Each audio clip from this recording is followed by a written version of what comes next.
Bonjour à tous. Je voulais revenir aujourd'hui sur le sinistre feuilleton d'Alstom, puisque vous le savez, au mois de septembre, il y a un mois maintenant, l'annonce a été faite au conseil d'administration par les dirigeants du groupe qu'il y avait une opération de rachat, d'augmentation du capital et d'absorption en fait du groupe industriel français par Siemens. Dans cette affaire, la position de l'État est particulièrement coupable. Les propos tenus par le porte-parole du gouvernement récemment, Christophe Castaner, à une question posée par le député socialiste du Doubs, Martial Bourquin, de ce point de vue, ont été tout à fait clairs et nets. Le ministre a avoué que dans cette opération, dans ce deal, cette transaction en fait, la condition pour que Siemens achète Alstom, c'était que l'État accepte de ne pas transformer les actions qu'il s'était fait prêter, qu'il décide de ne pas acheter les actions qu'il s'était fait prêter par Bouygues dans le cadre de l'accord qui était survenu au moment du rachat de la branche énergie par General Electric. Malgré cela, le maire de Belfort, très rapidement, s'est dit rassuré par les termes de cette fusion. Fusion-absorption. Il s'est dit rassuré après avoir eu Bruno Le Maire au téléphone. Mais si le maire de Belfort est rassuré, moi je suis très inquiet. Je suis très inquiet pour trois raisons. D'abord parce que il semblerait qu'il y ait eu des engagements de Siemens dans le cadre de cette opération pour maintenir l'emploi pendant 4 ans en France. Mais je précise que cet engagement sur l'emploi est un engagement global. Il n'est pas site par site.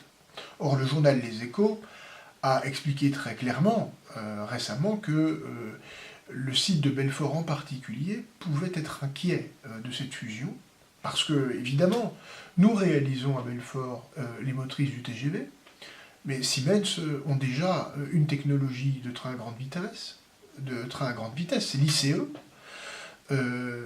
et au fond, on imagine fort bien que Siemens ne sera pas forcément tenté de conserver deux technologies de train à grande vitesse qui sont concurrentes l'une de l'autre au sein du même groupe.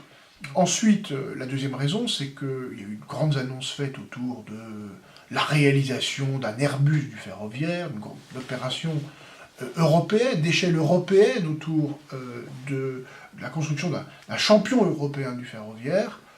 Tout ça n'est que des fadaises. Rien ne permet aujourd'hui d'affirmer une telle chose. Je dirais même volontiers le contraire, parce que Airbus, c'était une opération d'équilibre et de coopération industrielle entre des États. Il y a eu beaucoup d'argent public d'investi. Et le contrôle de la puissance publique dans l'opération d'Airbus était à l'origine même, en fait, de cette belle entreprise aéronautique. Or, aujourd'hui, ça n'est pas cela, puisque c'est une opération, encore une fois, de deal entre opérateurs privés. Et puis le troisième point, c'est que, qui semble avoir rassuré là aussi un certain nombre d'acteurs, dont Damien Meslot, c'est le fait que Siemens se serait engagé à poursuivre et à reprendre à son compte les investissements en fait les promesses d'investissement qu'Alstom avait fait il y a un an pour le site de Belfort en particulier. Plus de 30 millions d'euros étaient prévus, notamment pour diversifier l'activité, mettre en place des motrices hybrides. On parlait également de bus électriques. Or, sur cet engagement de 30 millions d'euros, moins de 3 millions d'euros ont été concrétisés par Alstom. On peut émettre des doutes sur le fait que Siemens réalise demain ce qu'Alstom n'a pas fait. Et ça laisse en fait deux questions majeures. Au niveau local d'abord, pourquoi y a-t-il eu un tel attentisme depuis un peu plus d'un mois ? Nous avions une fenêtre très courte entre l'annonce et le 17 octobre, qui était la date limite pour l'État, pour qu'il puisse transformer les prêts d'actions en prise de participation concrète au sein du groupe Alstom. Donc voilà, pourquoi un tel attentisme? Et au niveau national, est-ce que l'État français a décidé définitivement d'abandonner tout volontarisme industriel, toute perspective de développement de l'industrie française, notamment à travers ses fleurons les plus prestigieux, comme l'est Alstom et ses technologies. Et au fond, à ces deux questions, c'est-à-dire la passivité des responsables politiques locaux et l'abandon de la question industrielle au niveau national, je crois qu'il y a une même réponse. Et cette même réponse, c'est que les libéraux de droite, comme les libéraux du centre, ils croient à la vertu du marché. Ils croient que le laisser-faire permettra d'organiser la prospérité des territoires et du pays. Alors moi, je ne le crois pas. Je ne le crois pas du tout.